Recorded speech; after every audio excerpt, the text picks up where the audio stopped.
আসসালামাইকুম বন্ধুরা, আজকে আপনাদের সঙ্গে আলুর মুখরোচক রেসিপি শেয়ার। সেটা হলো আলুর স্মাইল রেসিপি। প্রথমে আলুগুলোকে সিদ্ধ করতে দিয়ে দিতে হবে। তারপর সেটি সিদ্ধ হয়ে গেলে সেটিকে একটা থালায় নামিয়ে নিতে হবে।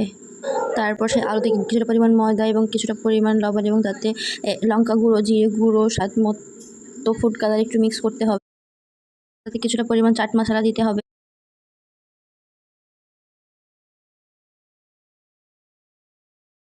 এবং সেটিকে ভালো করে মেখে নিতে হবে।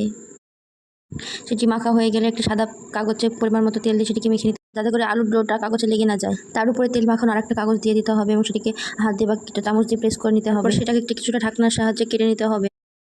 কাটা হয়ে গেলে সেটিকে হাত দিয়ে ভালোভাবে গোল প্রেস করতে হবে এবং স্মাইলের একটা আকার দিতে হবে। এবার এগুলো কত সুন্দর স্মাইলে পরিণত হয়েছে। এবং তারপর একটা কিছুটা পাত্রে কিছুটা তেল দিতে হবে। তেলটা গরম হয়ে গেলে স্মাইলগুলো এতে দিয়ে দিতে হবে এবং তারপর এটিকে মিডিয়াম ফ্লেমে ভাজতে হবে এবং লাল লাল করে ভাজা হলে তুলে নিয়ে তৈরি হয়ে গেল আমাদের মুখরোচক স্মাইল।